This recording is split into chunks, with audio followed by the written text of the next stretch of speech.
So my plan is I literally just got home from work, so I'm a little sleepy. But hi, I made an experimental thingy consisting of fractionated coconut oil, jojoba oil, and water.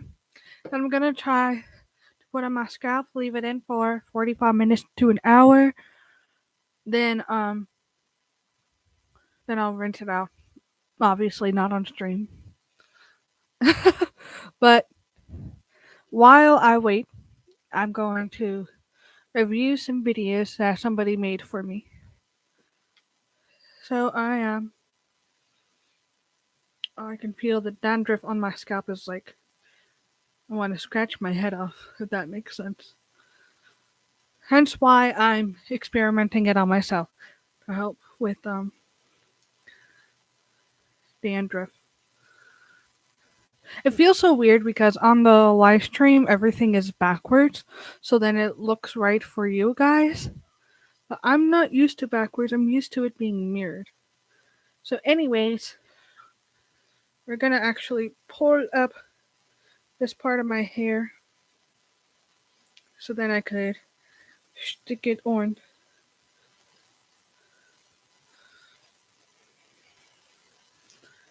I mean, you don't have to be a perfect one because it's immediately coming back down.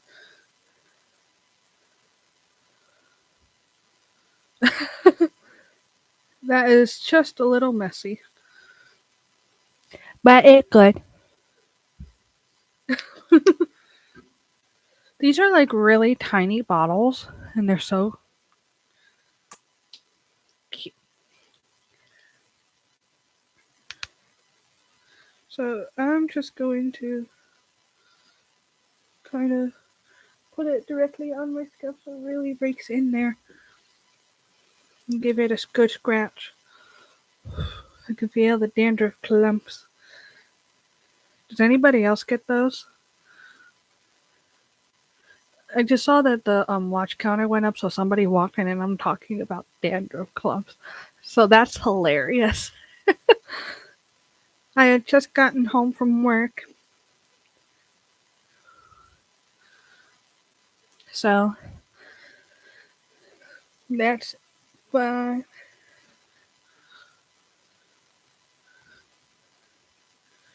So I'm gonna just have it down and I'll split it up.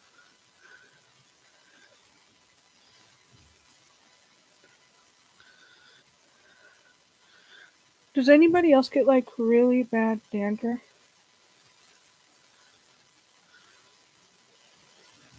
I will say this smells nice.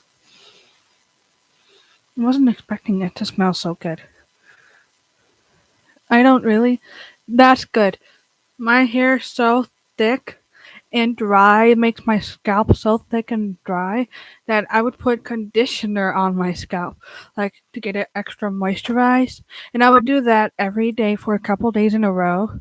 And then, like, I would stop doing it, straighten my hair, and literally the next day there's dandruff. So that's what I'm hoping to fix with this.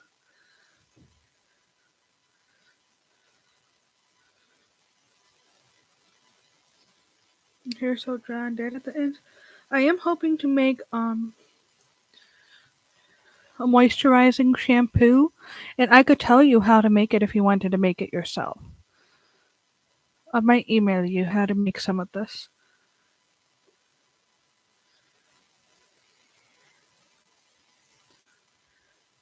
I look like a rock star. Hey everybody, welcome to my rock concert. Today we are going to be singing uh, Whispers in the Dark by Skillet.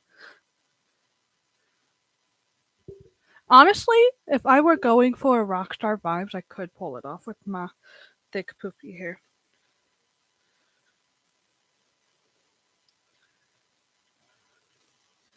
I'm just trying to make sure everything is good.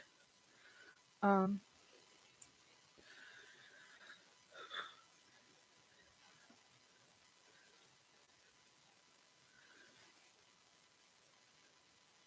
I would love to ship it to you, but it's also a lot of money, and I'm like kind of broke right now. But that's the issue with a lot of us.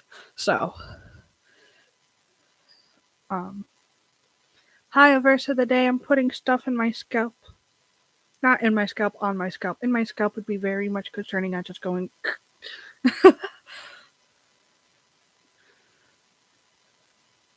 But I feel like, um, from what I found online,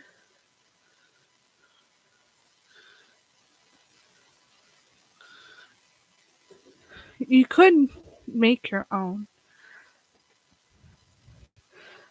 So the ingredients I was thinking for shampoo is aloe vera, coconut oil, jojoba oil, and a little bit of baking soda, but not too much. That way you're not drying your scalp out. And baking soda tends to be acidic. Um, but for conditioner, it would be shea butter, coconut oil, unrefined honey, aloe vera, and emulsifying wax to help give it a little texture. Amen, Adam Life or Adam X. Amen. I saw Afterlife after Adam. My brain reads very fast sometimes. Anyways, I am putting stuff on my scalp. Just trying to make sure I'm actually getting my scalp and not an inch of hair.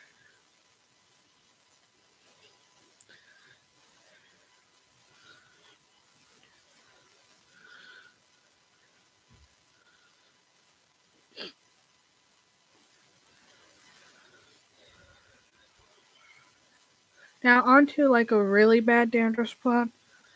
Which this morning I take a lice comb and comb through my hair to get off the dandruff clumps. And when I went through this section of my hair, it was like a whole entire comb of dandruff. Which, if you don't know what the lice comb looks like, I'll actually grab it real quick.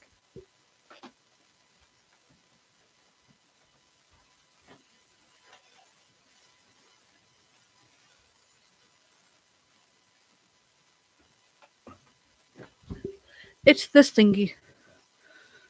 So when I'm saying it was covered in it, it was like speckled all in here, different clumps. It was gross and disgusting. So I am going to really make sure this part of my head gets some.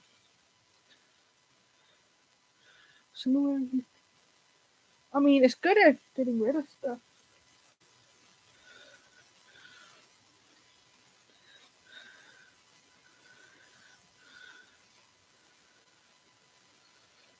And I think that's pretty much all of it.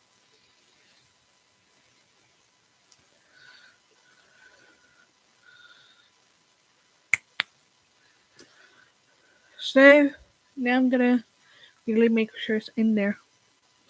And we are all gonna watch it together. And you guys will see my live reaction to this. So I'm going to share my screen. Include the audio with that stream. And it gets trippy.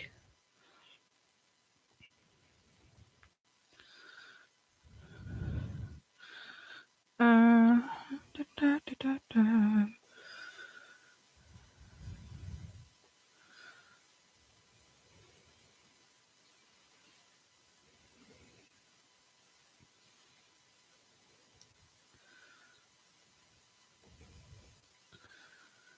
Ah. Sorry, I'm just trying to make my chat a little smaller.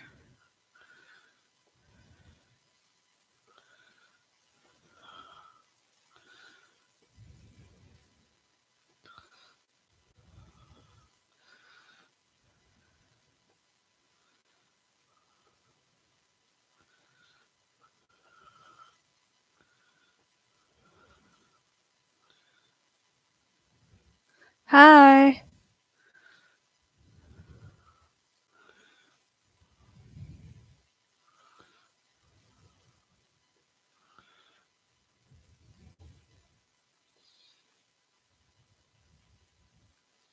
Goodness. We have a full house tonight, ladies and gentlemen.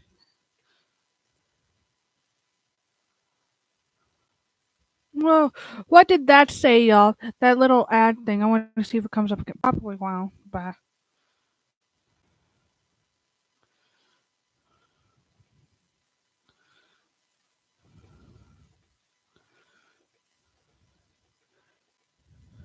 Oh, that looks cool.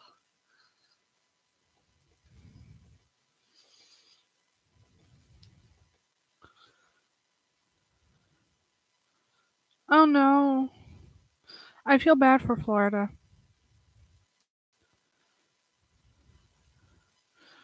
Yeah, I got a notification. So, we shall see what this says. Unfair, you guys can.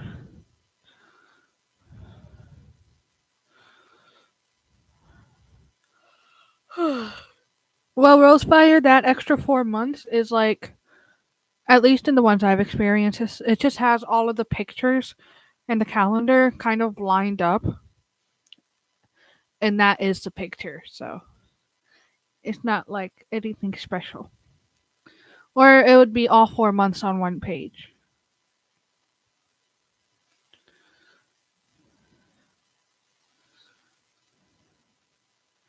So I've watched this guy's shorts. He makes a lot for me.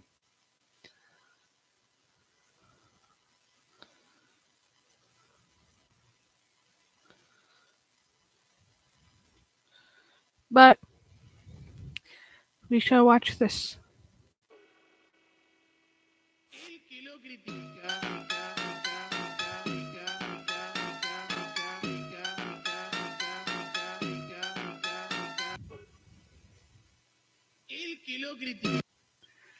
That's really cool.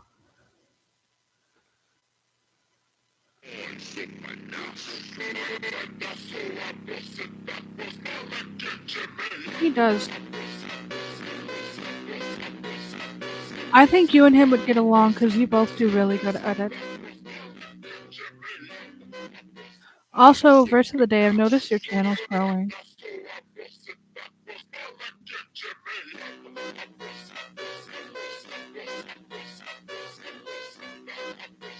This is really exciting.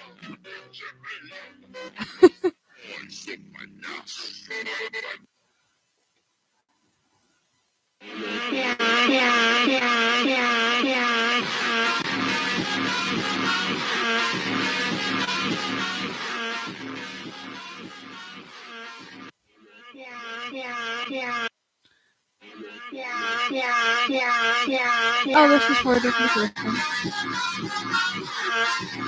Okay. Awesome.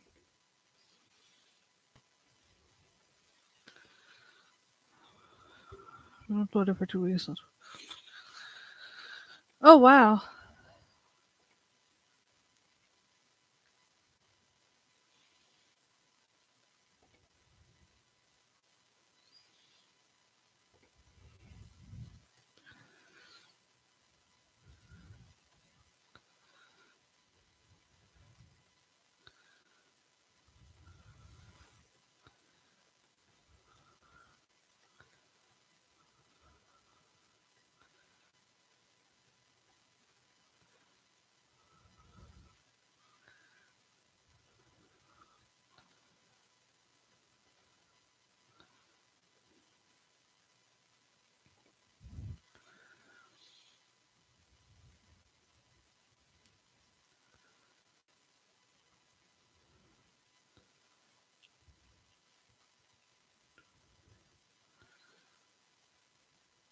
Ooh. I found the most awesome video that we can watch. And we're going to.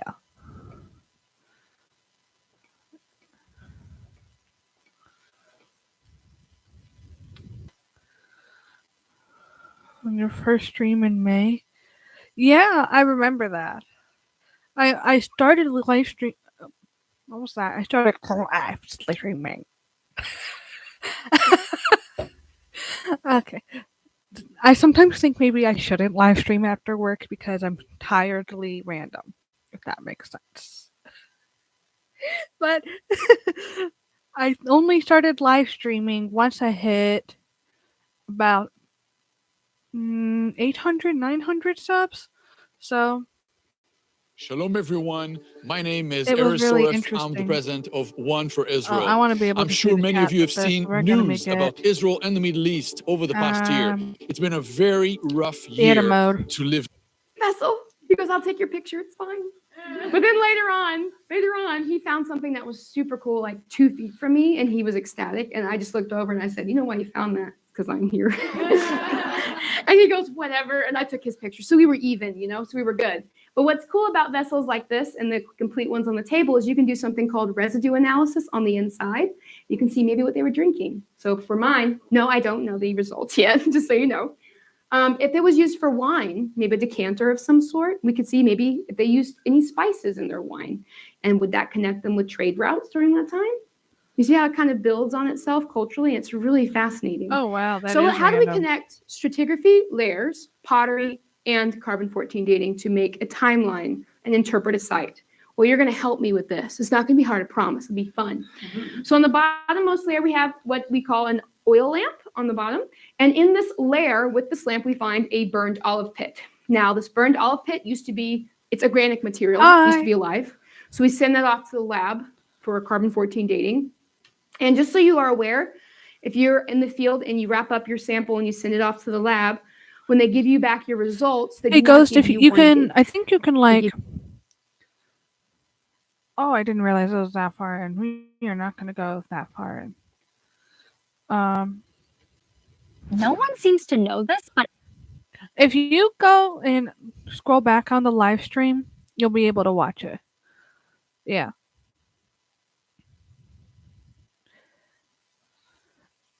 So, I did watch it. And I think you and a verse of the day would get along because both of you guys do edits.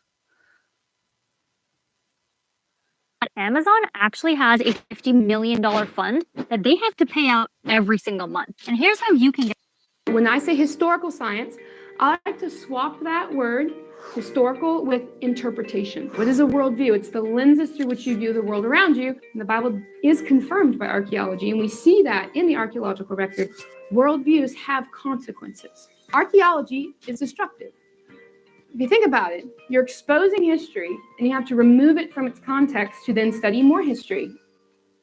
So let's start with some definitions. What is archaeology?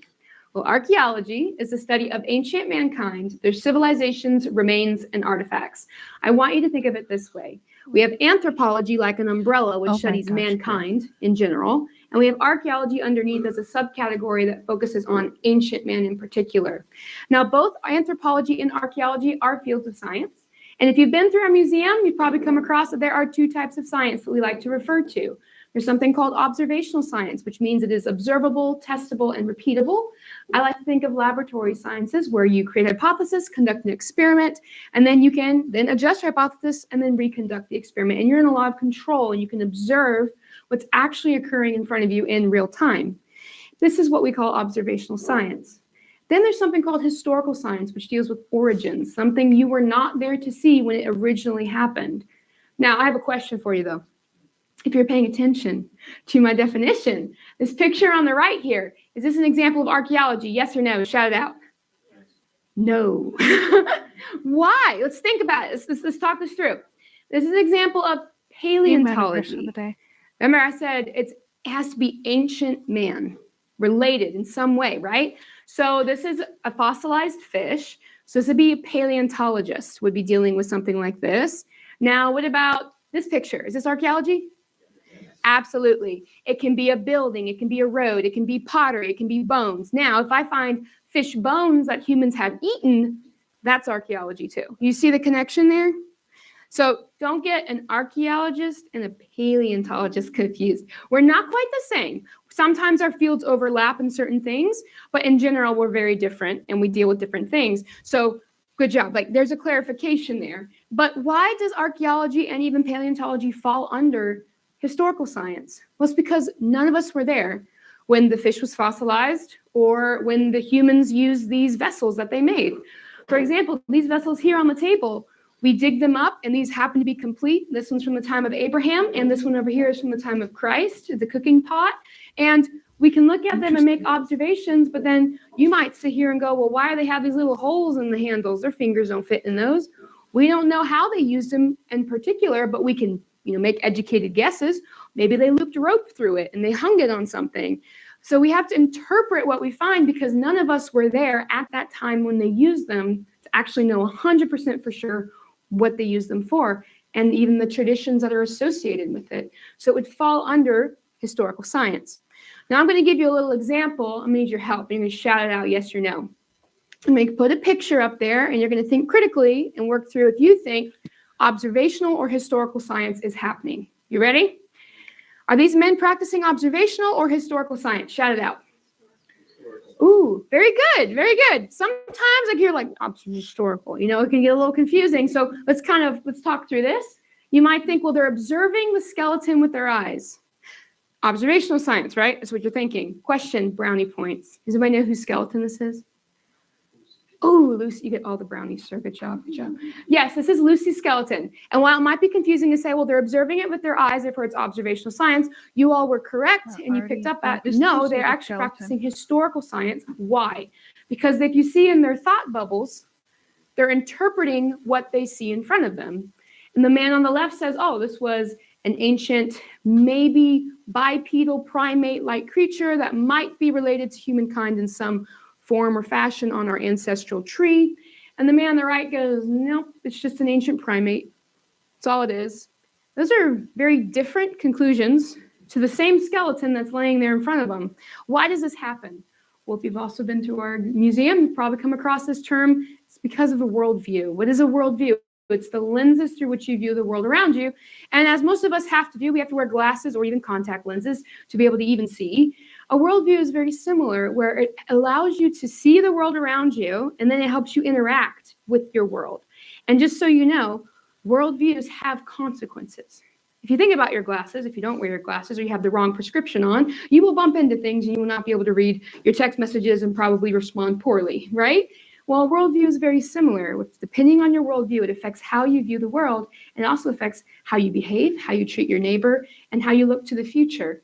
And there are two forms of worldview that we generally assign. One is based on man's word, and in particular dealing with humankind. This means you believe the world evolved over random chance processes, over naturalistic means, and that we evolved from some ape-like creature ancestor along the way.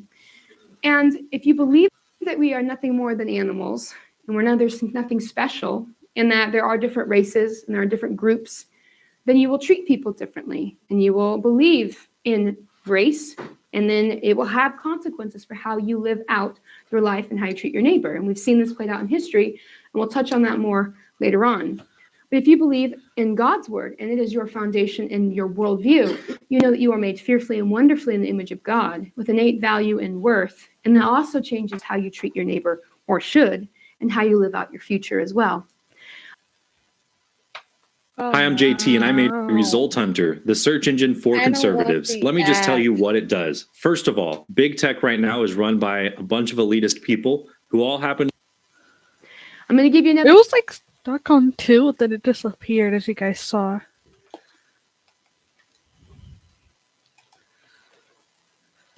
I'm cooling off my computer. Example here. We're going to practice critical thinking again. So remember how I said you have historical and observational science. Well, when I say historical science, I like to swap that word, historical, with interpretation. Does everybody see why I'd swap that out? So I'm going to put up a picture, and we're going to sort through fact and interpretation. You ready? Here we have the skull of Paranthropus robustus. Para means beside or near, and anthropos means man. So can somebody shout out, what do we know about this skull, this picture? What is the fact? Just shout it out.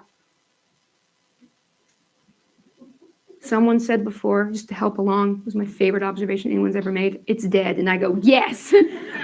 Sometimes the obvious is easy to miss. Okay, so it's dead. Anything else? It's old, maybe, yeah? It has a big jaw. It's partials, pieces missing. It's broken. It has teeth. It had eyes at some point. Probably had some sort of snoot or nose going on, right? Well, the skull itself is the fact. We have it. We can see it. We can study it. We can measure the cranial capacity for the brain volume of the skull, of the actual brain case. We can look at maybe the enamel of the teeth and see maybe the wear patterns and help us determine maybe what it ate when it was alive. So the skull is a fact. We have it. We can study it. Do tests on it. What is interpretation in this picture? Oh my goodness, popcorn, yes. It's not human. Very good. The name, beside or near man. The individual who found this skull determined it was probably an ancient cousin related to the line of humankind and its evolutionary process. And this is actually the interpretation that we align with from a biblical perspective, is this is actually a primitive ape skull. It's not human related. But the other piece of information that you don't see, but it's often presented as fact, is the age. 2 million years old, just so you know. Fossils don't come with tags on them in the ground. Sometimes, though, it's presented like that. Oh, this is a skull of Paranthropus robustus, and it's 2 million years old. And you go, well, I can't argue with that. No, that's interpretation. They date the fossils based on the layers of rock. They find them in different testings that they can do with radiometrically. So if you believe the layers that they are found in are millions of years old, you will also believe that the fossils contained therein are millions of years old, and that's how they do that. But we know that this particular interpretation of the skull is not based on a biblical worldview. Biblically, we are told in Genesis 1, then God said, let us make man in our image, after our likeness, and let them have dominion over the fish of the sea, over the birds of the heavens, over the livestock, and over all the earth, and over every creeping thing that creeps on the earth. So God created man in his own image. In the image of God, he created him. Male and female, he created them. When we're studying archaeology, we want to know the answer to 3 questions. Who is man? Why is he here? And what has he done? We just want to know these things, because we as humans, we care. And we're told in Genesis who we are. We're created beings made in the image of God with innate value and worth. Why are we here? To have dominion on the earth and to subdue it. But we're told also in the Gospels, we're to take the gospel of the saving knowledge of Jesus Christ to the ends of the earth as well. What have we done? By the sin of Adam, the whole earth is broken and we're separated from God. But thanks be to God for his son, Jesus Christ, who died for us that we might have hope and a future with him. And so you see God's word, even starting from the book of Genesis, it is our foundation. It is what we must base every area of our thinking on, especially when it deals with human origins, because it answers those things that we so hope to find, and we want to know the answers too. Now, who here has read the book of Job before? It's a bit of a downer sometimes, right? You might read it and get a little depressed. I used to actually not like reading it because I read it going, I don't really want to think about that, But the older I get and the more, pain and struggle you go through, you actually learn to relate to Job a lot.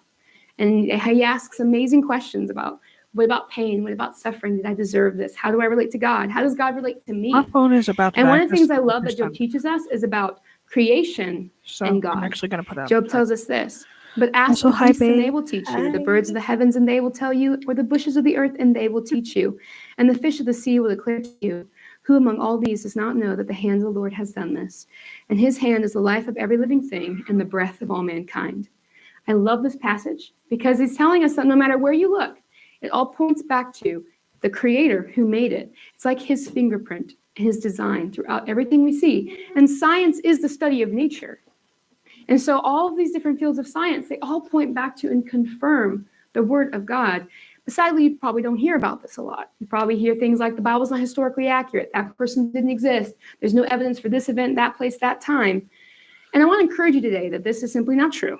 And the Bible is confirmed by archaeology, and we see that in the archaeological record. And so I hope you'll be encouraged by the end of our talk. If I also had to guess, though, you've probably heard of archaeology in some way. You're familiar. Does anybody know this guy? Good old Indiana Jones. I grew up watching these, and who doesn't want to get into fist fights and walk off dramatically with explosions behind you? That's just cool. Who doesn't want to be an archaeologist? And then I get to university, And I go, wow, this is not glamorous at all. And archaeology is hard work, and you're oftentimes just moving dirt and stones. You're not even finding amazing things. And it's a lot of, note keeping, attention to detail, and all these things. And all my professors in university, they despised Indiana Jones. And I was like, but they knew who he was, just as a side mention. And I said, why? Why do you have this problem with Indiana Jones? They go, because he's not an archaeologist. I go, what do you mean? He's a doctor of archaeology. And I said, he's never done archaeology in any of those films. He's a treasure hunter. And I go, the line is very fine between those things. I'm just saying, you walk very carefully. And while they are correct, we don't want to get our archaeological method from Indiana. After all, we don't want to remove idols and cause whole complexes to collapse. This is not good method. We can learn some things from these films. For example, archaeology is destructive. If you think about it, you're exposing history, and you have to remove it from its context to then study more history, and you get further down in the archaeological record. And if you don't have proper method and training and note keeping, that can be lost for future generations forever. And that has happened, where we've lost it, and now our children will never know what we found. And so it's very important that you're properly trained. And I think this is one thing we might be able to take away from these movies. Something else that I think we can take away from these films is the play and the conflict between worldview. Does anybody know this scene? This is my favorite fight scene, by the way, just so you know. Indiana is in constant conflict with the Nazi Germans in these movies, because the Nazi Germans want to control and utilize the artifacts and the magical powers they think they have for their own regime and their own propaganda. And Indiana's trying not to let that happen. And while, this is a funny fight scene, and, the movies are interesting and intriguing, and we might think, well, that's just Hollywood. No, that's not the case. We've seen throughout history science used as a weapon against humanity. And in particular, during the Holocaust, when we were told that it's perfectly fine to exterminate whole people groups because we're nothing more than ape-like creatures anyway, and survival of the fittest. We need to create the Aryan race, and this is our goal, according to Nazi propaganda. And Adolf Hitler based his worldview on a naturalistic perspective. And you might think, well, that's extreme. It's not extreme. He was living out his worldview consistently. He was living it out. And this is a consequence of that worldview. Because, like I mentioned, if we're nothing more than ape-like creatures, it's survival of the fittest. And if I'm stronger, I can kill you without batting an eye. You're in my way. But if you believe we're made fearfully, wonderfully in the image of God, and we're all one race, and that's Adam's race, then Christ's blood covers you and me, and we're equal, and it makes you live out your life completely differently. Should. And so we see consequences of these worldviews. I think this is something that's interesting that we see actually playing out in even these movies. Has anybody ever heard any of these terms that are naturalistically based in archaeology? Has anybody ever heard of these? Just so you know, BCE, CE, it means before Common Era and Common Era. It was used to replace Year of Our Lord and Before Christ, because those are religious terms, and it made people uncomfortable using Christ as a chronological marker. Even though he's the most significant individual to ever walk the face of the earth, they wanted to remove him from that. So they use BCE and CE. And just to be clear, I often have to use these terms because archaeologists will not know what I'm talking about, especially secular ones, if I just say, make up my own. So you have to use what you have. But something that I do is I define my terms. And I say, this is what I mean. When I say the word caveman, I don't mean an ape man that lived in a cave. I mean a man who lived in a cave. You see, when you read these words or you're speaking with someone and they use any of these terms, ask them what they mean. What do you mean by caveman? What do you mean prehistoric? Is that when you mean like when men were evolving into apes, or is that just before the creation of writing? You see, there's a difference. You have to actually define your terms. So how do we create these terms?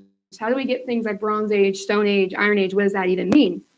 Well, let's talk about cake. I love cake. Anybody here like cake? Chocolate? Very good.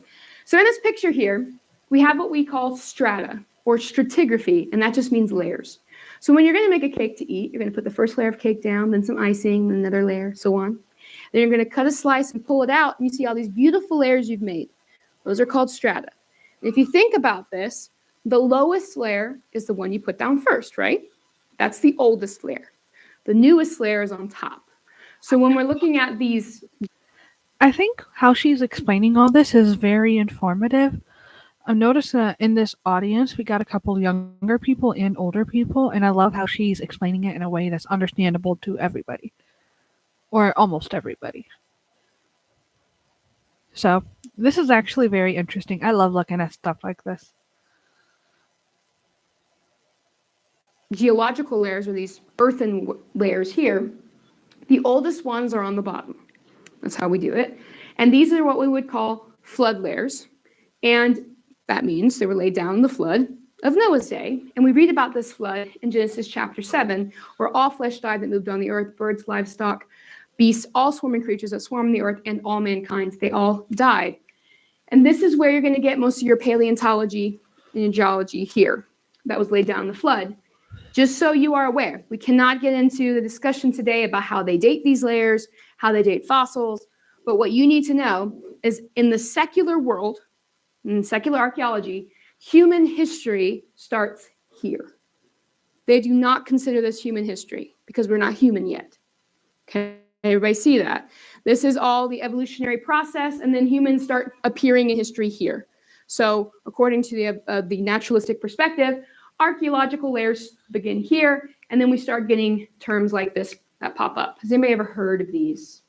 Yes. Well, as archaeologists were digging down in these layers, and these are just those layers blown up to show the ages, the dates associated. These are secular timeline. This is what you'd find in most textbooks. As archaeologists were digging down in these strata, they said, oh, there's a lot of iron tools. Okay, there's less iron, but now there's more bronze. Okay, less bronze, but now there's more stone and bone tools. If we take these layers and we turn it into a timeline, their interpretation is, as mankind evolved, so did his technology. And while we would agree that mankind does change in how we live with technology, I mean, who here remembers what cell phones were like 30 years ago, like, or computers that filled whole rooms and now fit in your pocket, right? We don't disagree. Technology does develop. It would be silly not to agree with that. And we also agree that civilization and culture and tradition change with technology that does develop. It changes how we spend time with family, the different traditions we do in our household, how we cook meals, all these different things that technology changes.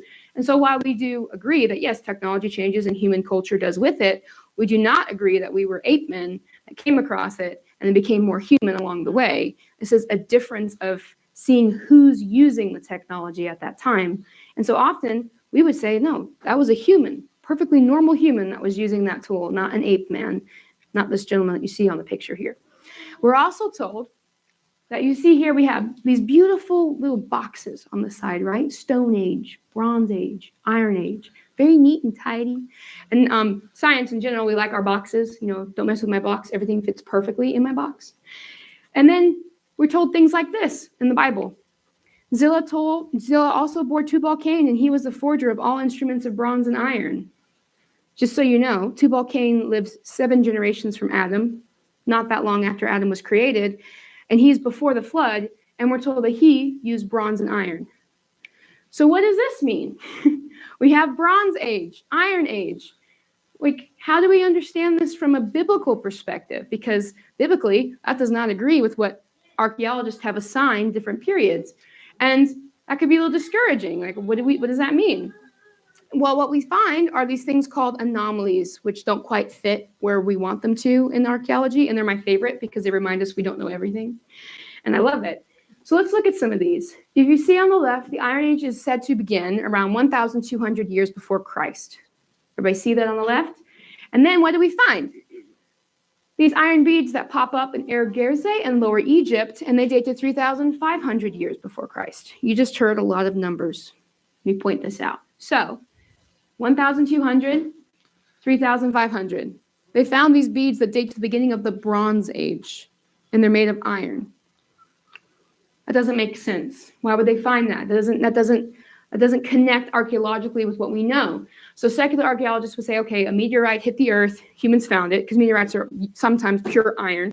They find it, they use it to make beads, voila. And I go, hold on, just a second. Maybe a meteorite did, happens.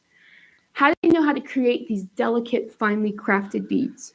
Not to mention beads, most of us in here are wearing some sort of jewelry, right? Or earrings or something. Jewelry and earrings and these things. I'm reading out that Bible verse. It's Jeremiah 29:13. You will seek me and find me when you seek me with all your heart. That's such a good verse. I love having a biblical community because we all can just build each other up in Christ. That's also the importance of like going to church and stuff. So as much as you can, try to be in community with other Christians via a church, a youth group, some kind of in-person Christian community. They reflect beauty, culture, a connection to decorating, which reflect human attributes. That's something we do. Maybe a woman wore these. Maybe it was part of a religious ceremony. We don't quite know, but all we know is it reflects something deeper than just a lump of metal they put on someone's neck. And so they can't quite explain why this happens and why it shows up in the archaeological record, but these aren't the only iron artifacts that show up far earlier than what we call the Iron Age. And this should be encouraging because we would expect, after the flood with Noah and his 3 sons, as they expanded out, that certain individuals had the skills to use these raw materials as they found them and as they were able to utilize them to create these things. And we see that in archaeology. And that's really cool. So how do we understand this timeline, biblically speaking? Well, here I have a biblical timeline. And remember, we have to use these terms in these periods. Otherwise, people have no idea what we're talking about. But I don't know about you. For me, it helps to associate a person or an individual from the Bible with it, because then I can envision the event that occurred. So if I said Bronze Age, you could think patriarchs, Abraham, Isaac, and Jacob, And just to point this out, when we look at our biblical timeline here, these layers are where you're going to find the foundational differences in secular archaeology. Why? Remember, these are the flood layers, and these are what we call Stone Age layers, and they date these to millions of years old. Does everybody follow that? So this is where the major differences are going to be in your archaeology when you're dealing with biblical and secular. Once you get past those layers, they tend to kind of mirror each other a lot more, and they reflect each other more. So how do we date things once we get past these layers? We use something called carbon-14 dating a lot. Has anybody ever heard of this? So let's talk about it. What is it? How do we use it? What are some of the drawbacks? Well, carbon-14 begins in the atmosphere from cosmic rays, and it gets absorbed into living things. Like, for example, we eat plants, we eat animals, animals eat plants, and we breathe air, all these different things. We are living, breathing, eating creatures, and we absorb C14. For example, we have this little clump of grass, and he's just chilling here, right? He's just chilling. He's full of C14. And then this adorable cow comes along, and he starts eating this grass, and he's absorbing all this C14. Just so you know as well, every living person, remember, has C14 in them, and hopefully that's everybody in here is living, right? You all have C14 in you, and the ratio of C14 inside you is equal to that in the atmosphere outside of you, because you're alive and you're living, breathing, you've equalized. You're in equilibrium there. That makes sense. As all living things must do. They die. It's kind of funny. It's fine. You can laugh too. It's fine. So upon death, carbon intake stops, okay? And the cow's not living, eating, breathing, nothing. So it begins to decompose. And scientists have given the rate at which C14 decomposes a number, and that's called its half-life. Does everybody remember this term from chemistry years ago? It gives them traumatic memories. Yes. So the half-life for carbon-14, for half of the atoms to break down, has been estimated to be around 5,730 years. So let's look at this. We have the bone from our cow up top, and it's full of carbon-14 atoms. 5,730 years passed, now half is left. 5,730 years passed, now half of that half is left. You see how it's broken by half every single time? Someone should stop me and say, how do we know the rate of decay is constant? I don't know the rate of decay. Thank you. I can answer that question. We don't. We don't. And that's an assumption that's built into the carbon-14 dating method. Also, I like your new is that PvP. the individual who created this method believed the Earth was millions of years old, and if that's the case, things have stabilized over millions of years, so the rate of decay would be constant by now.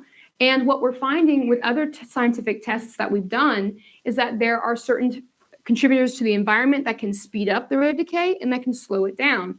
And then another assumption you have to also build in is, who here knows how much carbon-14 dating it started with? Nobody knows. I wasn't there when that cow died. Nobody knows. So what do we need for carbon-14 dating to 100% work? We need to know the starting amount of C14. We need to know the current amount of C14 in the sample, and we need to know the half-life. It's a math equation, if you're picking up on it. It's a math equation. So the half-life, we have a number built on an assumption, we know that, but we have something to plug in and start with. You have to start somewhere. So we have something to work with. The current amount of C14, we can measure that in a sample in the lab. It's right there in front of us. As I mentioned, who was there when the cow died to measure the carbon-14 in the atmosphere to conduct the whole experiment and complete the equation? Nobody was. So there's missing information here that inhibits us from actually completing the actual, analysis. So in archaeology, we do something called calibrate. We calibrate our carbon-14 dating, and how you calibrate, it depends on your starting anchor points of different dates. And I won't get into it, it gets complicated. But scientists, if anybody tells you carbon-14 dating is 100% accurate, you need to get up from that conversation and leave, because secular and biblical agree it is not 100% accurate and it needs a lot of work done on it. And so just think of it this way. We have this beautiful hourglass. I'm pausing it. It's the same thing with the uranium dating. It's the same thing with the other radioactive material that they're dating. The biggest thing is you have to compare it to other things in there. Like a lot of radioactive rocks from millions and millions of years ago actually have helium in it. And helium is something that escapes and absorbs into the atmosphere like really quickly. It wouldn't make sense for it to be there after millions and millions of years. But it is. So we have to change our mindset to fit that. Anyways, this is Answers in Genesis, How Modern Archaeology Confirms the Bible, if you guys want to watch the rest of it. If you guys leave. But it's very interesting. I love all the scientific stuff. Here, who's a victim? Volunteer. What's your name? Yes, ma'am. Good night, Jacob. Miss Darla. You're in an alleyway. I don't know why, but you're there temporarily, okay? And you come across this hourglass, and the upper glass is broken and the sand's gone from the upper portion. And I say, Miss Darla, can you tell me how much time this measured originally? You would take some time to think about it if I gave you time, and you'd say, I can measure the sand in the bottom. Get that? I can measure maybe the rate at which it falls, but I don't know how much sand or time it held originally because I wasn't there when it was broken. But if I was there and when it was broken and I said, it measured an hour, then you would do your equation. You say, I can even tell you what time it stopped because I could see how much time passed and the rate at which it passed. Carbon-14 dating is very similar, where we're missing the original starting amount of sand, for example. And so you have this could hold only enough time for 30 minutes. You don't know. We have minute hourglass. We still call them an hourglass. I don't know why, but we have like little minute glasses, right? So it depends. And I would recommend we maybe go to the person who was there when the hourglass was complete, God, who tells us how much time was there originally, who starts history with us. I think that's very important. And so think critically whenever you read about a carbon-14 date and how they arrive at it, because it's only as useful as the information you plug into it for your equation, how they get that information, and even the calibration curve they use depends on a lot of worldview playing there. So just be critical when you think about that and you come across that. Now, something else we use in archaeology is pottery. We use pottery to date things as well. And if we're blessed, we'll find complete vessels like these up front, which are all authentic and they're from Israel, so come up and see them for sure. But we usually find pieces like this, which are broken and like in the picture. And just so you are aware, they're often small. This is a nice large storage jar handle. They're often that big, and you have to wash every single piece when you're in the field. And you end up not wanting to find pottery anymore. You're like, we didn't see that piece, And so what happens is we take the pottery and we look at it and we go, we find a piece of the rim here or the handle. And we say, that's typical of this style of, let's say, the Israelites made styles of pottery in this way. And so if I find this jar handle in the ground, I can say, maybe Israelites lived here. You kind of see the connection there. Or I find a piece that has painting artwork on it. And it's typical of Philistine artwork. And I say, maybe Philistines lived here. People who liked Philistine pottery. So then it helps us build and interpret who lived at that site, how long they were at that site, and how it developed. And if you're blessed like I was to get my first complete vessel on my first dig, this is pretty cool. my square partner who was digging with me as a classmate, he looks over, he goes, I've been digging for 7 years. And I've not found a single thing. And the first thing you find in my first square, I think it was like the second day, is a complete vessel. He goes, I'll take your picture, it's fine. But then later on, he found something that was super cool, like 2 feet from me, and he was ecstatic. And I just looked over and I said, you know why you found that? Because I'm here. And he goes, whatever. And I took his picture. So we were even, so we were good. But what's cool about vessels like this and the complete ones on the table is you can do something called residue analysis on the inside. You can see maybe what they were drinking. So for mine, no, I don't know the results yet, just so you know. If it was used for wine, maybe a decanter of some sort, we could see maybe if they used any spices in their wine. And would that connect them with trade routes during that time? You see how it kind of builds on itself culturally? It's really fascinating. So how do we connect stratigraphy, layers, pottery, and carbon-14 dating to make a timeline and interpret a site? Well, you're going to help me with this. It's not going to be hard, I promise. It'll be fun. So on the bottommost layer, we have what we call an oil lamp on the bottom. And in this layer with this lamp, we find a burned olive pit. Now, this burned olive pit it's organic material, used to be alive. So we send that off to the lab for carbon-14 dating. And just so you are aware, if you're in the field and you wrap up your sample and you send it off to the lab, when they give you back your results, they do not give you one date. They give you a range of dates. It can range from 30 to even a couple hundred years. It depends on your calibration and what information you're really looking for. And so that's why you have the same carbon-14 dates that 2 archaeologists who disagree can use the same information because they pick the date that best fits their interpretation. Just so you're aware, that's how that works. And so you get back a date range for this olive pit of the Bronze Age, think Abraham, Isaac, and Jacob, this period. And so then what this would tell us, and this is also hyper simplified, just so you know, because it gets complicated. But what this would tell us is, okay, this layer contains this olive pit that dates to this time. Therefore, most likely, the pottery found in this layer would date to being used in this time. So everybody follow that. So then if I find this lamp at another site, but I don't have an olive pit, then I can say, well, that's a Bronze Age lamp, and most likely that layer at that site is also Bronze Age. You see that connection? So then the olive pit then helps date the pottery, which then helps dates the layer, which then helps date the site. You also kind of get how it's a little circular reasoning too.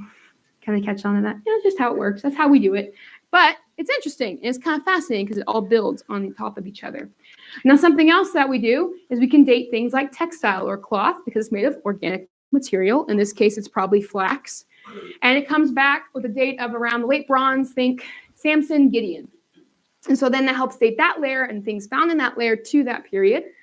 Then we have what we call the knife-paired Roman lamp. And what period do you think that is? Knife-paired Roman lamp. Roman. Definitely Very not good. Roman. Amazing. Good job. This is an authentic one here from a time of the Roman period, but it dates to usage probably around 100 BC to 100 AD. So think time of Jesus when these lamps were used. And they're so common of this period that we call them knife-paired Roman lamps, put the name Roman in it. And we also call them Herodian lamps. And that also narrows down the time. So when you find this lamp, you know you're in the Roman period.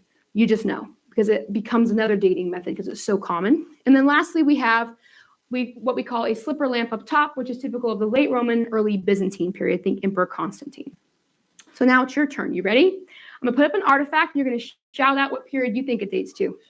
Here we go. What period does this date to? Shout it out. You got this. Roman. Jesus. Very good. Yes. Wonderful. What about this one? Late bronze. Excellent. Excellent job. Very good. Late bronze. Now, can somebody tell me, for brownie points, what's different about this artifact that none of the rest of them have? Carvings. You may know what type. Ooh, who said that? Okay. Triple brownies. You said hieroglyphs. What culture is that from? I heard an echo. Okay. I should have made more brownies. You guys are doing amazing. Good job. So this is Egyptian. This is from Egypt. Hieroglyphs. This is called a scarab. A scarab means beetle. And this is a massive replica of one where you have a beetle on one side And then on the other side, you'd have an inscription. And typically what you would do is you take your scarab. This one's the size of a ring. It fits on a ring. And you would write a letter, put a piece of clay on it, and then you'd stamp it with that scarab. And it would typically hold your name on it. And so this scarab in particular holds the name of Pharaoh Seti I. And if I said Pharaoh in Egypt and hieroglyphs, you're probably thinking, well, it was probably found in Egypt. It wasn't actually. It was found in Canaan, in the land of Israel, in particular the Jezreel Valley, which is further north of Israel. And why is this important? Why is this a big deal?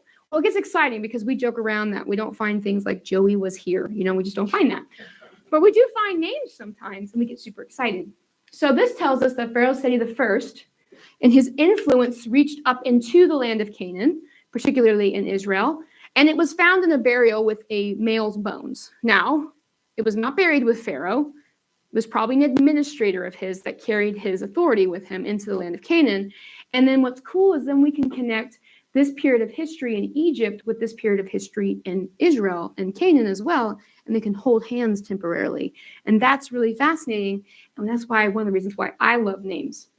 Now, let's talk about a couple other really cool names we find. We're now going to move to the northernmost point of the modern state of Israel. It's called a site, Tel Dan is what it's called. And in this site, they find what we call an Israelite gate complex right here. And in That's where they found the Tel Dan stele, I think.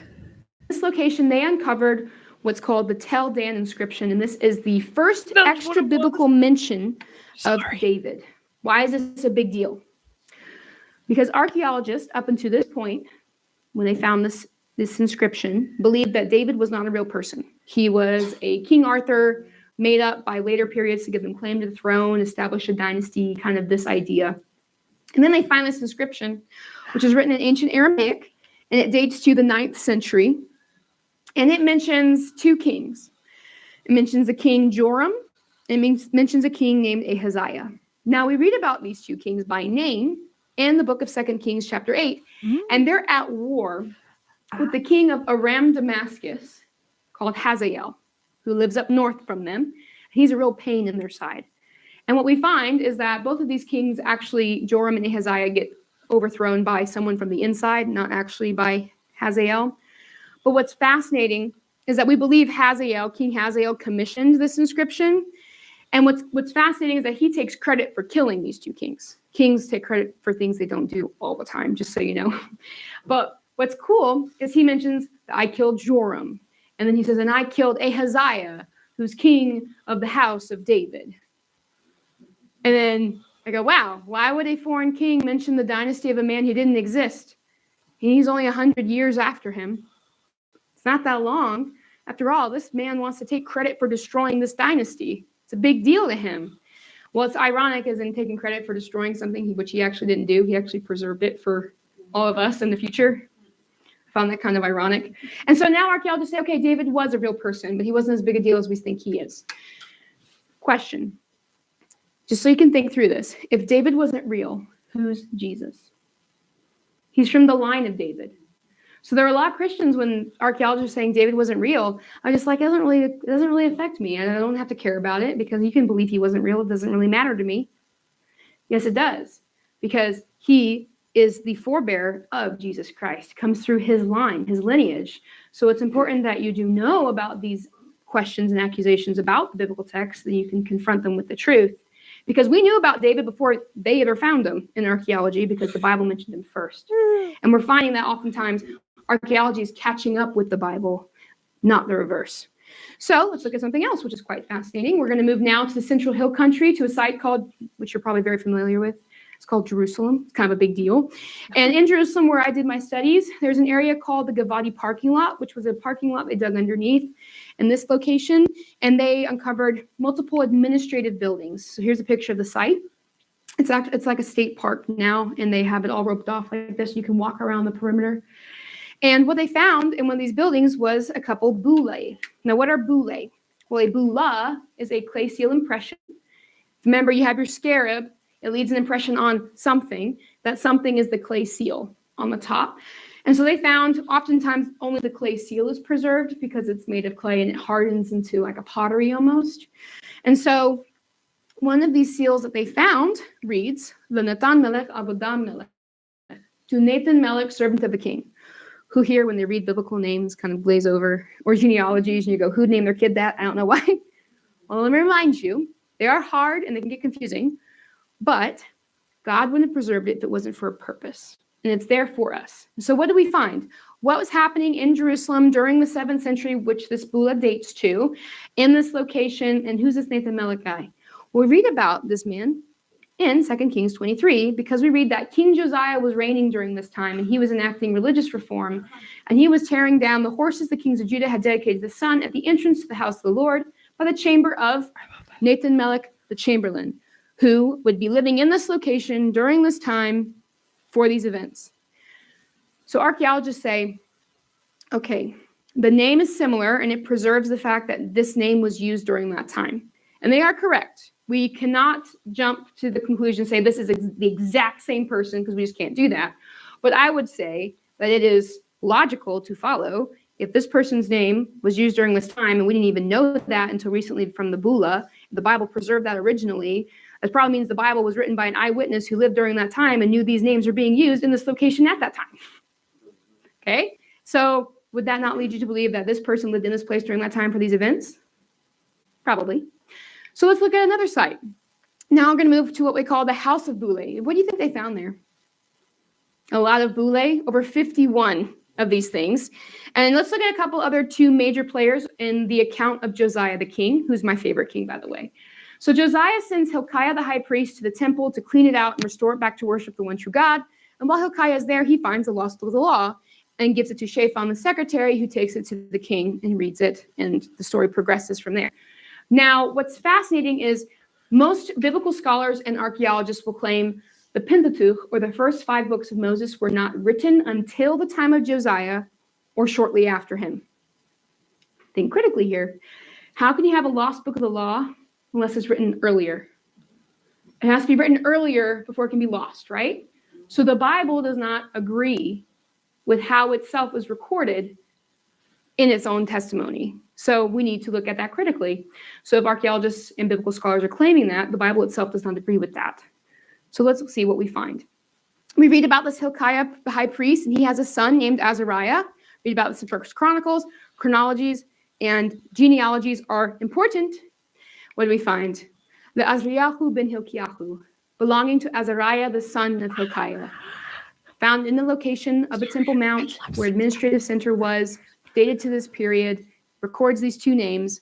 Archaeologists say, can't be the same person. We can't make that statement, but the names are common during this time. And I go, okay, all right. But the Bible mentioned that first. Isn't that interesting? And then we read about Shaphan the secretary.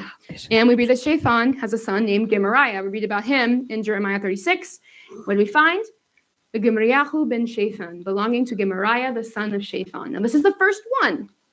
The secular and biblical archaeologists say it's the same person, because the name, that particular name, isn't as common. And so they say this has to be the same person that's mentioned. And I go, yes, success, we agree. How fascinating is that? And you go, well, why does this matter? We have the names of these people recorded in this place during this time for the events. They're all mentioned in the Bible. Someone there, an eyewitness, knew this, saw this, and wrote it down. So let's look at something else. We're now going to move over to the Western Valley. It's called the Hinnom Valley. Has anybody heard of Gehenna or Gehenna? That's typically a term in the New Testament. It's used for hell or Hades, this kind of idea. And the reason why is it's a term that's made up after the name of this valley, because this is where the Israelites would burn their children to Molech, in this valley. And so they have a lot of tombs here. And these tombs in particular are dated to the time of David, Solomon. And if you see on the left, they have these little gingerbread cutouts shapes. That's where you lay the head of your loved one, and their body would extend out. And then you would come back in a year or 2. This is all in a cave-like process that's sealed up. And you would just have their bones left. And if you see my buddy Charles sitting here in his yellow shirt, you'd take their bones and you'd put them in this little alcove underneath to rest with their fathers. And that's where they would rest for all of eternity. And you would literally be mingled together with your forebears' bones. And in this alcove, which is about 8 to 9 feet deep, they uncovered one of the most amazing discoveries ever found. And they're called the Ketef Hinnom Scrolls, and they are the oldest quotation of biblical text ever found. And they date to the 7th, early 6th century, and they predate the Dead Sea Scrolls by 500 years. They're older than the Dead Sea Scrolls. This is really cool. They are written on silver and they were rolled up. I do not want the job of unrolling these things, but somebody had that job. And they're fascinating because they are quotations of a passage from the book of Deuteronomy and a passage from the book of Numbers. 2 of the 5 books of Moses. That's interesting. So they would have been inscribed probably during the time of Josiah or shortly after him. And what I want to pose to you is this question. They had to get this inscription. They had to copy these from something. They got this written inscription, this written tradition from somewhere. So where'd they get it from? Maybe the lost book of the law that the Bible records? Interesting. So look at these beautiful, just the translation on the left is from the scroll itself, and the ESV version of our modern Bibles is on the right, and they just echo each other so beautifully, how the Lord's preserved his word, even from the 7th century BC. It's beautiful. And my favorite, the Lord bless you and keep you. The Lord make his face to shine upon you and be gracious to you. The Aaronic blessing given to Aaron, the brother of Moses, who established the priesthood. And we see this in this scroll that they found, almost word for word. Why do I make a big deal about this? Because Jesus told us this. For if you believed Moses, you would believe me, for he wrote of me. But if you do not believe his writings, how will you believe my words? Jesus saw the Old Testament as historically accurate, real people, real places, real events. And it's upon this foundation that he built his ministry and why he's even here. And so it's important that you care about it too. And you understand how people don't agree with some of this being historically accurate. So then you can give them the truth and then show them how, especially if they're believers, you need to care about it because it affects who the Messiah is and his foundation that you build your faith upon. So it matters. And I hope that you're encouraged. Archaeology does confirm the Bible from what we've seen. And these aren't the only examples. I couldn't fit them all on a slide either. It's just too much. But this is encouraging because we need to hear about these. And I want to leave you on this note. So has anybody read the book of Daniel? Yes, one of my other favorite individuals, Daniel, amazing guy. He tells us this about our Creator. He changes times and seasons. He removes kings and sets up kings. He gives wisdom to the wise and knowledge to those who have understanding. He reveals deep and hidden things. He knows what is in the darkness, and the light dwells with him. I love this passage because as an archaeologist, I'm literally digging in the darkness to expose it to the light, to just create some sort of understanding for the mess we usually find. And it's important also, even during this time of, even politically speaking, God's not up there wringing his hands going, what's going on? What am I going to do? He's never gotten off his throne. He's still there. And he's the one that we go to where light dwells, and we can go to him for comfort and for hope in our future. Amen. And this should be encouraging. I want to compare this with Nebuchadnezzar, who was the king who reigned during the time of Daniel. Remember, he was arrogant and proud, and he shook his fist at God and was like, I've done all this for the glory of my might and for my majesty, and God humbled him. Well, Nebuchadnezzar said this at the end. No, I, Nebuchadnezzar, praise and extol and honor the King of heaven, for all his works are right and his ways are just, and those who walk in pride, he is able to humble. I use this as a reminder for me, because it's easy to take all this information and want to beat someone across the head with it, right? And say, why don't you get it? All this is true. But just remember that it's easy to become prideful and say, I know all the answers. We don't have all the answers, but the answers we do have are found in God's word. And you point them to God's word through his love and his Savior, Jesus Christ, that he gave us. And you use that as your example.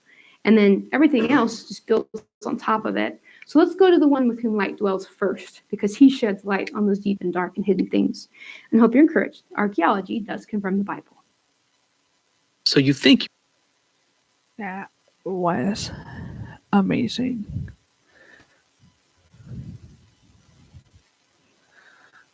Well, I'm gonna go now. I hope you guys have a wonderful evening, and I will see you guys next time. Bye.